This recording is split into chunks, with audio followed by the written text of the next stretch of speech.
Hi, my name's Charlotte. I'm an educational mental health practitioner in East Sussex. This is a short video looking at understanding what low mood is, how we could recognise the signs that we might be experiencing it, understanding the cycle of low mood and what keeps it going, and some ideas on how we can overcome these feelings. We all experience different moods throughout the day and the week. Sometimes these are pleasant moods and sometimes we can just feel quite sad.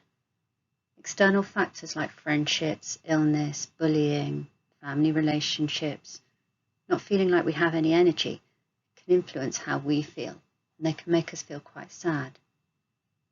When these feelings last a long time, they can become stronger and begin to impact on the things that we do and the way that we see things. We can stop doing the things that we like. We can lose motivation to do the things that we like doing. We might not want to go out much or be with other people. We may feel our brain can't concentrate on things. And we might find it harder to get started on activities and things that we think we should be doing.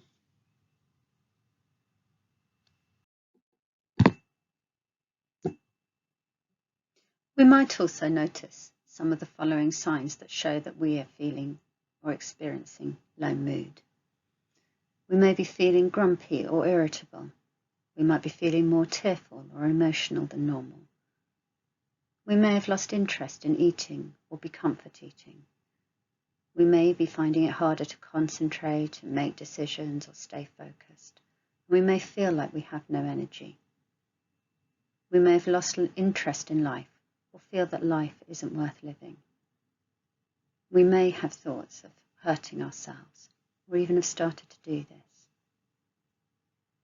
When these feelings of sadness become overwhelming or last for a very long time, we can also experience unhelpful ways of thinking about things.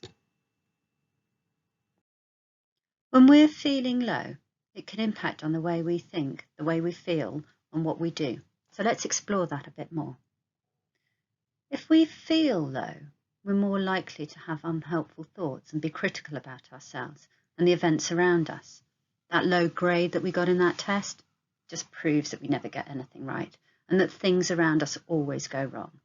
And it may feel that nothing will ever change. It can make us lose concentration and impact on our sleep patterns. We may find it so hard to get to sleep that we're exhausted in the day and end up sleeping then. We can lose our appetite or turn to comfort eating. We may feel ourselves being more tearful and irritable with people. We may even have thoughts of harming ourselves. And then, because we're feeling tired and we have no energy to enjoy the things that we do, we may find it harder to get started on tasks or feel like it's too much effort to get up and get ready in the morning or even at any other time of the day. We might fall behind in our schoolwork, which can make us feel stressed, but without the energy to start it, the stress and the work builds up and it becomes bigger and bigger and harder to tackle. We might also feel that being with other people is draining or tiring, and we retreat to doing less and less with other people. I think this is particularly true at the moment when we're in lockdown, as it feels like we can't hang out with any of our friends, and we may not want to burden them with our thoughts and feelings. We may also have had to drop some of the activities that we enjoy, so that there's less pleasure in our life too. All of these things can impact on how we feel about school, family, friendships. We may feel like we're always getting into arguments or getting further and further behind, or more and more left out.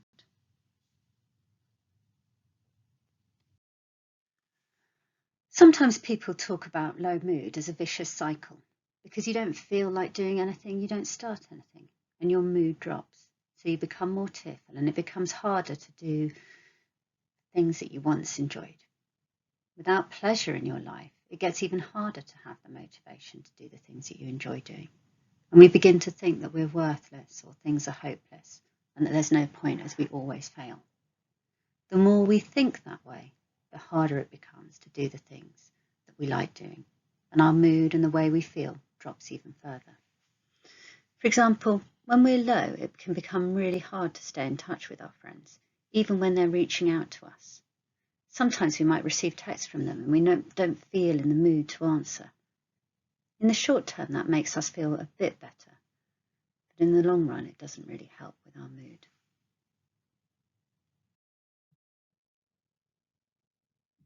One of the recommended approaches to helping to cope with low mood is using cognitive behavioural interventions.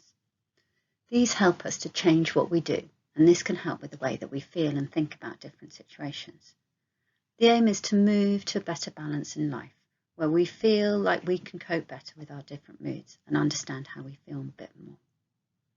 When we have a better balance in our life, especially if we're doing activities that we enjoy or ones that are achievable and satisfying, then we start to do more things and we start to finish them, and it gives us a sense of value.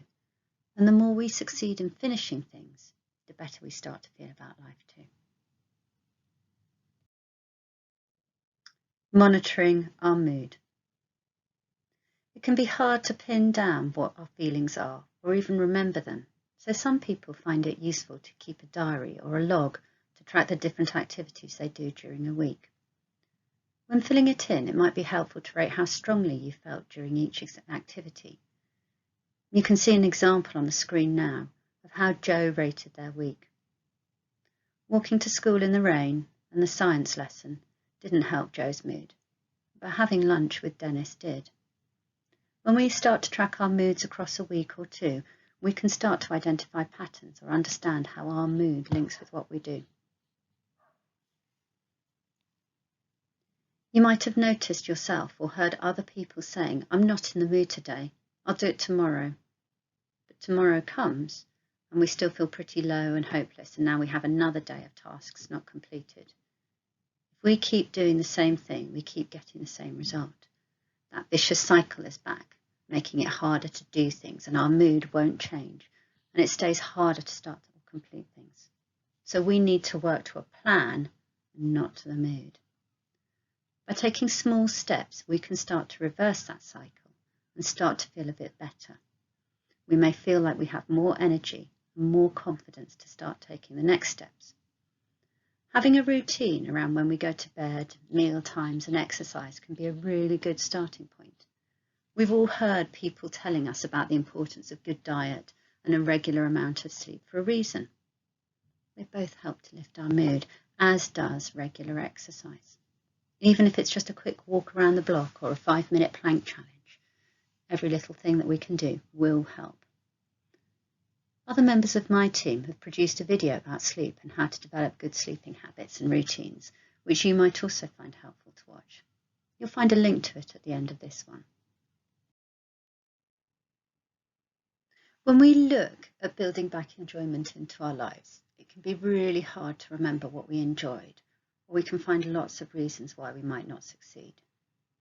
Remember, this is just a part of the low mood, the unhelpful self-talk which reminds us why we're such a failure and how nothing ever works out. This is why it's useful to schedule in a few activities during a week and then work to that plan and not to our mood and not to those thoughts that are keeping us stuck. Some people find looking at lists of activities helpful, especially if they want to try and develop new hobbies or they're struggling to remember what they used to enjoy. But whatever activities you consider, they should be meaningful and important to you. Activities can be divided into 3 different categories: routine, pleasurable and necessary, and it can be helpful to have a mixture of all 3. For example, having a bath and getting dressed could come into all 3 categories. But sometimes even that might feel like too much or too difficult. I wonder if it could be broken down into a smaller task that is achievable. So maybe just have a quick shower instead, or find an old outfit that you haven't worn for a long time. That might make it feel like new. It can be tempting to try and fill all the gaps in a diary, but if we take it slow and steady and work on building in 2 or 3 activities over a week, we're more likely to succeed. It can be useful to bring in other people to support us and help us achieve those tasks. So you could ask AJ to come and knock for you on Wednesday after school, and you could walk to the park together. It can take time for the fun to return, but the more tasks that we do and complete, the more satisfaction we build, and the more we focus on what we've achieved, and the more we start to feel better about ourselves. And the more we start to feel better about what we're doing, the more likely we are to start thinking better about ourselves too. And instead of it being a vicious cycle, we've reversed it and turned it into a more positive one.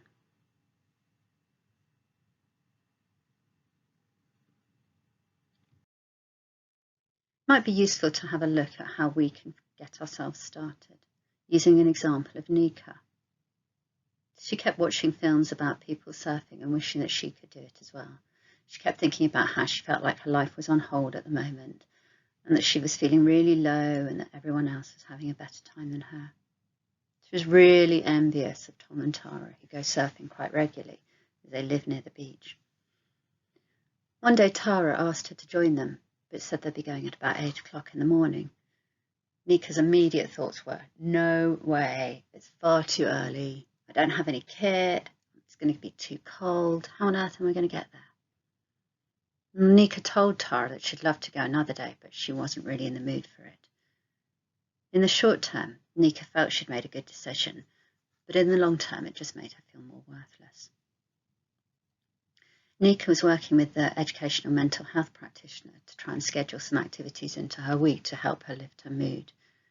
When Tara asked her to go on Friday afternoon, Nika was going to say no, until she remembered the rule, work to the plan and not to the mood. She decided she could schedule in an activity with Tara so she wouldn't keep procrastinating. Nika spoke to her dad to see if he could help her with her problem. Dad said he'd be able to give her a lift down to the beach, but she'd need to set an alarm. Nika told Tara she'd love to come, but didn't have a board. And Tara came up with a great idea of maybe borrowing Tom's. Soon the barriers to Nika's problems were solved. Nika and Tara went surfing, and they had a great time, even though it was freezing cold.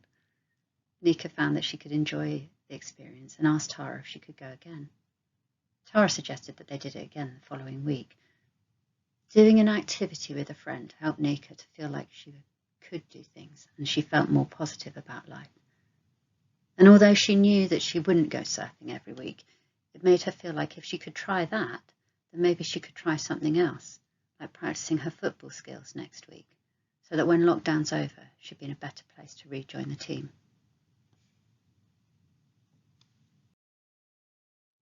So over this video, we've looked at how we can recognise when we're feeling low and identified ways of lifting our mood. If we can schedule in different activities or tasks during a week, it can help us to stop procrastinating. Getting other people involved and helping us to do these activities is also another really good plan. Remember that sometimes things just won't work out the way we wanted them to do, and that's okay. We can keep trying, and that is good enough. Try not to compare ourselves to others is also another helpful strategy to keep us working to our plan. Remember, sticking to a new routine can be really hard to start with, especially when our thinking is stuck in unhelpful patterns. But every new routine has to start sometime, and today is as good a day as any. If you're watching this video, you may be feeling that there are things in your life that you want to change. Maybe you don't know where to start. The educational mental health practitioners are based in 44 colleges and schools around East Sussex, so they may be able to. And if there's not at your school, then maybe you could ask another adult or a friend to help you to create your own plan.